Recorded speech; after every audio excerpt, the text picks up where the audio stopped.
Housing affordability in Southern California. I've been a San Diego realtor for 20 years here in San Diego, and if you told me San Diego was completely unaffordable, I'd ask you, where have you been looking? Yes, San Diego is expensive. Not going to pretend it isn't. But it also doesn't cost the same everywhere. The areas you hear about most often are usually some of the most expensive, and that can make the entire county feel impossible before you even looked at your options. So in this video, we'll talk about why San Diego feels unaffordable, where your budget can go further, the more affordable areas worth considering, the trade-offs most people leave out, and how to choose the right area for your actual budget. Let's start with why so many newcomers assume they can't afford San Diego at all. When you hear San Diego real estate, you probably picture the coast first. La Jolla, Del Mar, Pacific Beach. Then look at a few of the homes. You see prices well above $1 million and decide San Diego must be completely out of reach. That's the first problem. The areas with the strongest name recognition are also the areas with the biggest location premiums. You're paying for way more than the house itself. You're paying for ocean view, walkability, a particular district for the schools, a shorter commute, or just the name of the neighborhood. And if you're too fixated on La Jolla or Coronado, you're probably not paying attention to what the same budget buys other parts of the county. A $750,000 budget in San Diego might mean a tiny condo if you're looking in an upscale community near the coast. But if you look further inland, it could mean a much larger detached home if you're willing to do some updating. It's the same budget, but you can get completely different versions of San Diego living. And that's what we're looking for here.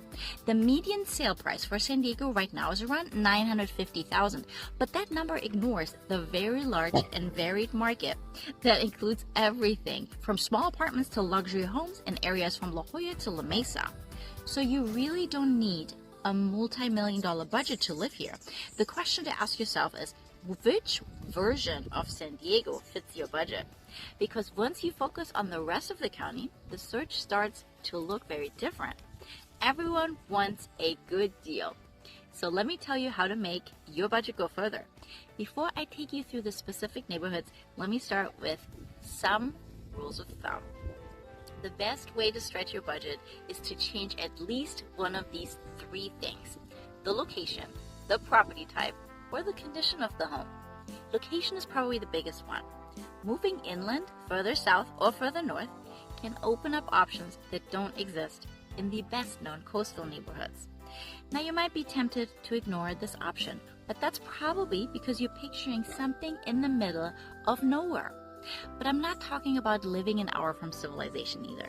Many of these areas are still within 20 minutes of downtown or the beach, but you'll see a noticeable difference in prices. You should also look at considering different types of homes. A lot of newcomers only search for detached houses because that's what they owned in another state. But in San Diego, a townhome or condo can put you much closer to work, the coast, restaurants, or the community you really want. That trade-off can make a lot of sense. The last big thing you can change in your search in the home's condition: updates. Updated homes will pretty much always come with a premium. But a home with an older kitchen, dated flooring, or cosmetic updates can give you access to an area that would otherwise feel way too expensive. I'm not talking about ignoring major repairs. I'm talking about separating what looks dated from what's actually a serious and expensive maintenance problem. Your budget goes further when you decide what you're willing to trade instead of trying to get to the coast, the commute, the space, the upgrades, and the lowest price all at once. You're never going to find a beautiful mansion in Del Mar for $800,000. Trust me. If that existed, I'd have bought it myself. But if you can find the right way to compromise, you'll find something that can work for you.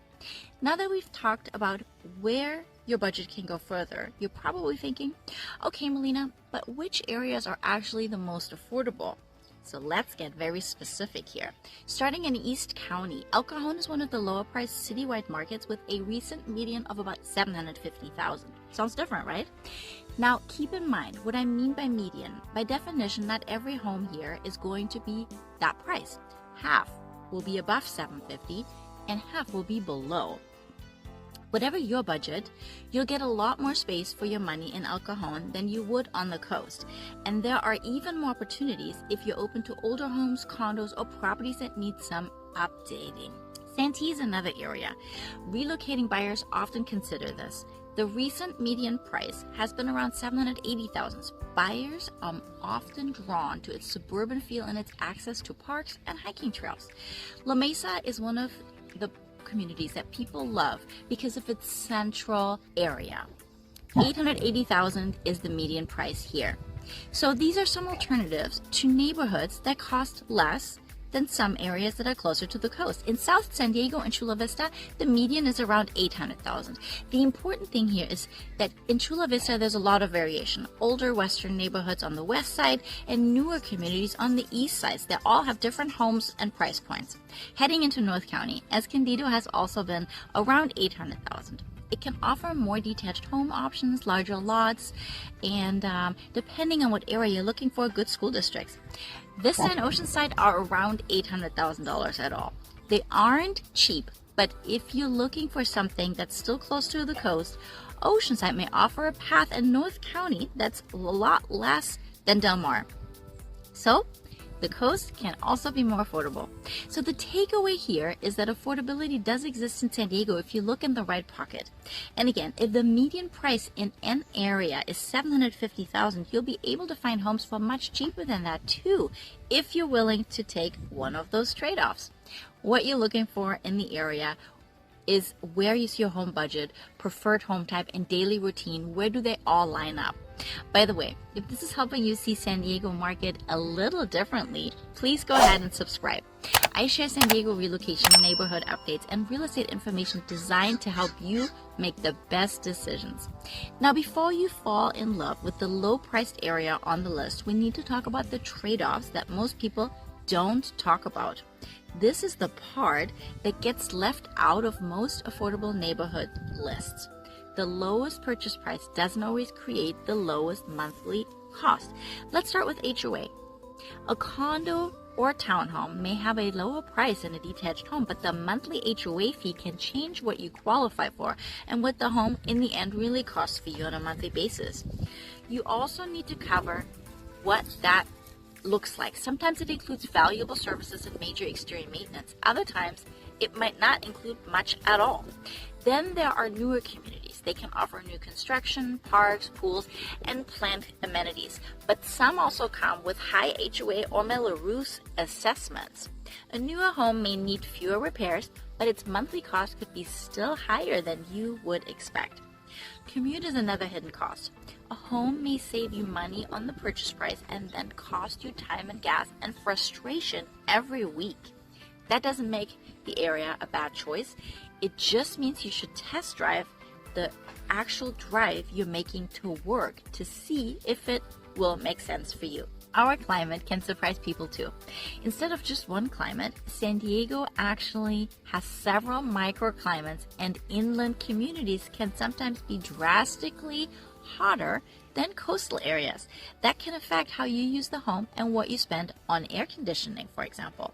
And finally, look closely at the property's condition. A lower priced detached home can be a great opportunity, but not if the roof, plumbing, electrical systems, and heating and air all need attention at the same time.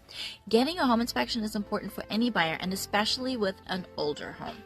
All these factors together are why I don't like labeling one community as the overall winning for affordability. The answer that's right for you really depends on the complete monthly cost and the life you'll have after you move in. The goal isn't as simple as finding the cheapest place you can tolerate. It's about finding a home you can own comfortably. So how do you turn on all of this into an actual home search? Let's talk about choosing the right area for your budget.